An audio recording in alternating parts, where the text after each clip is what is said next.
বন্ধুরা দেখো, ফ্লিপকার্ট কীরকম লোকের সাথে বেইমানি করছে। যে নতুন প্রোডাক্ট নিলাম একটা, ঠিক আছে, একেতে যখন অর্ডার করেছি তখন এক রেট দেখালো, পরে রেটটা চেঞ্জ হয়ে গেল।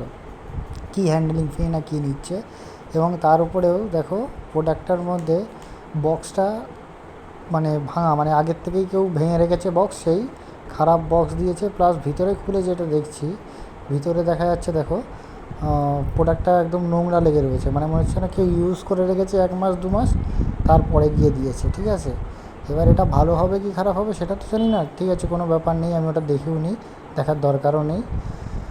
এটা পুরনো জিনিস দিয়েছে, এটাই একটা বাস্তব। ঠিক আছে, যে ডেলিভারির দাদা ছিল সেও বলছে যে এটা নিও না দাদা তুমি, ঠিক আছে, একদম বাজে। ঠিক আছে, পুরো তারে ফারে ধুলো লেগে রয়েছে, স্ক্র্যাচ পড়ে গিয়েছে একদম প্রোডাক্টে। ঠিক আছে, ওই দাদাই বলছে তুমি নিও না এটা, তুমি দরকার হয় বাইরের থেকে কিনে নাও একটা। ঠিক আছে, কিন্তু এইভাবে বেইমানি করছে, কি বলবো। ঠিক আছে, যে ফ্লিপকার্ট ভাবছে যে মানে আর কোথাও মানে মাল পাওয়া যায় না, এখানে থেকেই লোকের কিনতে হবে, তাই এটা।